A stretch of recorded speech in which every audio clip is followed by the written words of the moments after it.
Hi, everyone. You're listening to the Linguosphere Podcast. I'm Alex. And I'm Sam. Hello. It's good to connect with you again. Today, we want to talk about something that's part of all of us. It's not about grammar or vocabulary lists. It's something deeper that shapes how we see the world, and more importantly, how we connect with each other. Yes, we're talking about culture, how to talk about your own background, your own ways of life, and how to ask about others, all in simple, clear, and respectful English. Now, the word culture can feel big, maybe a bit formal, but we're not talking about textbooks.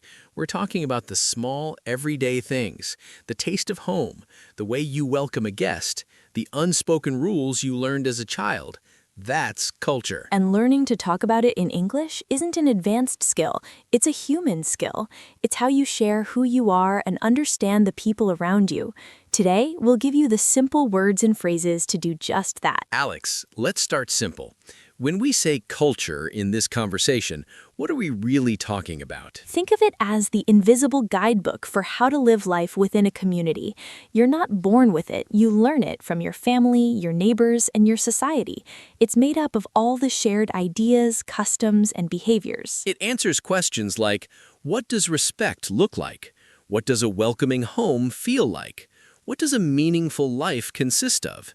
It's in our daily routines, our manners, our values, and our artistic expressions. So for our conversation today, we'll focus on the tangible, everyday parts of culture that are easy to describe. Things like social customs and manners, how we greet, how we treat guests, how we show respect, values and beliefs, what's considered important in life, how we view community, family, and personal responsibility. Food and shared meals, the dishes that mean home, the rituals around eating. Arts and expression, traditional stories, music, clothing, and crafts. General daily rhythms and traditions, the comforting routines that structure our days and weeks. Every community in the world has its own unique blend of these things. Talking about them is a way of sharing your story and your perspective. It's one of the most beautiful parts of learning a language. The simplest and most powerful tool you have is a simple three-word phrase. In my culture. This phrase is incredibly useful. It acts like a gentle introduction. It tells the listener, I'm about to share a perspective from my background. This is our normal. It prevents misunderstandings and opens the door to learning. Let's build some clear, kind sentences using this phrase. We'll focus on universal themes that every culture has, just with different expressions, about community and family values. In my culture, community is very strong. People really help their neighbors. In my culture, caring for older family members at home is a deep responsibility and a blessing. In my culture, we place a high value on giving good advice and seeking wisdom. About social interactions and respect. In my culture, hospitality is a core value. A guest is always offered the best we have. In my culture, using respectful titles and polite language, especially with elders, is very important. In my culture, we often value modesty in both dress and behavior. In my culture, patience is seen as a great virtue, especially in difficult situations. In my culture, sharing what you have, even if it's little, is a common practice. In my culture, we might be more indirect in communication to avoid causing offense or embarrassment. See how this works? You're not saying one way is better, you're simply describing your world.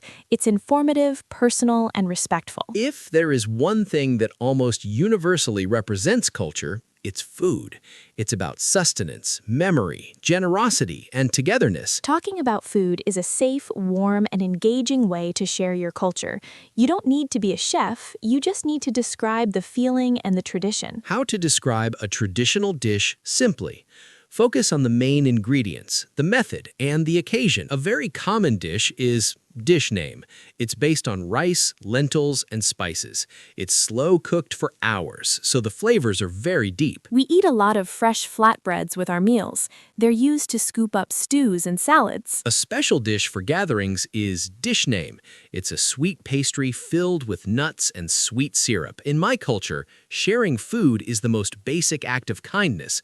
You never let someone eat alone. We have certain foods that are connected to times of celebration or gratitude. The idea of a host is to be generous. It's common to keep offering more food to a guest to make sure they are completely satisfied. The best verbs here are share, offer, and gather around. We always gather around a big shared plate. This paints a picture of community. Culture is often expressed through our actions, how we behave, how we dress, how we show respect.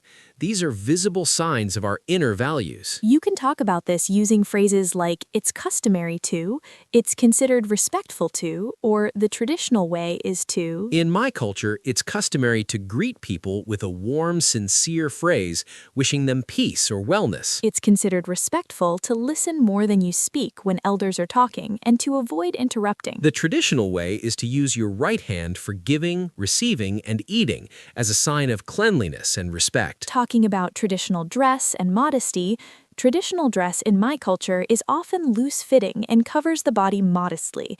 The fabrics and embroidery can be very beautiful. For many, modesty in dress is linked to dignity, self-respect, and focusing on a person's character rather than their appearance. Certain colors or styles might be worn for community gatherings or days of special significance. The key is to explain the value behind the action.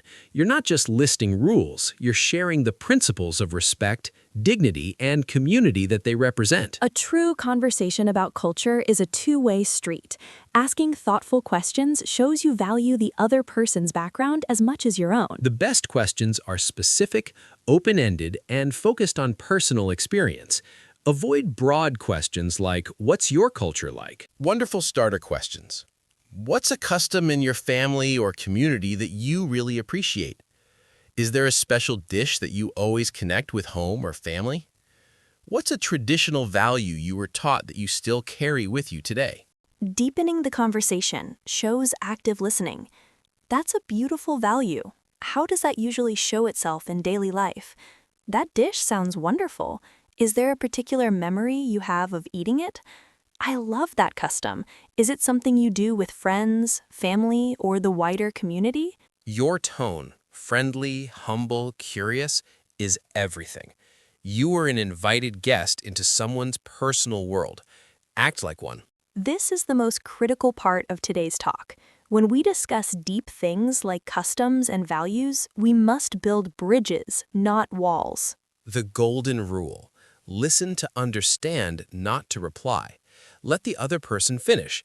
Absorb what they are saying about their lived experience. Avoid comparisons that judge. Don't say, "That's strange," or "We do it this better way." Differences are not deficiencies. Instead, use these respectful bridge-building responses. Thank you for sharing that with me. It helps me understand your perspective. I can see how that custom creates a real sense of community or peace or belonging. That's different from my own experience, and I find that really interesting. The underlying value of kindness, respect, or unity seems very similar. Would you be comfortable telling me more about the meaning behind that? Remember, no one person represents an entire culture. Use phrases like, "in my experience," or "in my family's tradition." This keeps things personal and accurate. A respectful conversation is a gift you give each other. Let's hear how this sounds in a real, simple interaction. Imagine two friends, Lila and David, talking over tea. You know, in my culture, when you visit someone, the host will always offer you something to drink immediately. It's the first sign of welcome. That's a lovely custom. It makes a guest feel seen right away. For us, it might be more common to just ask, "Can I get you anything?" once you're settled in. Yes, exactly. The idea is to show care without the guest having to ask. What's a custom in your family around guests? My grandmother always says you should have something sweet in the house to offer, like cookies or cake. For her, sweetness shared is a kind of welcome. I love that. It's a similar idea, offering something good as a symbol of goodwill. No big words, no complex ideas, just two people sharing small pieces of their world's guidebook, finding common ground in the shared value of hospitality. When sharing your culture, you might feel a pressure to explain everything perfectly. Let go of that. You are the only expert on your own life and upbringing. You don't need a degree. Your authentic experience is your credential. Simple, clear language is the most powerful. Using words like important, valued, customary, respectful, meaningful, and shared communicates deeply. It's okay to pause and think. You can say, how do I explain this? In my culture, it's like this. This makes you relatable. I don't know is a valid and honest answer.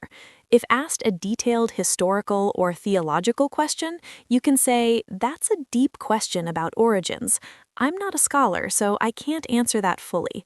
In my personal practice and community, we focus more on the meaning, which is, Why make this effort? Because these conversations do more than improve your English. they build true human connection. You move beyond being a language learner to being a whole person with a history and values. They dispel stereotypes. You become Lila, who values immediate hospitality, not just a label. They foster personal growth. Seeing the world through another's values expands your own heart and mind. And vitally, they allow you to integrate without disappearing. You can be fully part of a new community while proudly and calmly carrying the beautiful values of your upbringing. Your culture is a strength, not a barrier. We've shared many ideas. Please don't feel you need to use them all at once. Start tiny. Your small step this week? Use the phrase, in my culture, or ask one gentle, curious question once. Maybe when discussing weekend plans, you say, in my culture, Friday is a special day for community and reflection, so I often connect with family then. Or when a colleague shares a story, you ask, what's a value your family really emphasized when you were growing up? Just one exchange, one moment of sharing your perspective or honoring another's. This is how understanding is built, one small, brave, kind conversation at a time. You have a unique and valuable perspective shaped by a beautiful set of values and traditions. The world needs to hear it. English is simply the new language you're using to share your light. Thank you for bringing your whole self to this learning journey. Thank you for listening. We hope this conversation gives you both the words and the quiet confidence to share the richness of your background. This was Talking About Culture in English. If building these kinds of respectful connections matters to you, subscribing helps us continue this work. Go in peace and speak with kindness. We'll be here next time.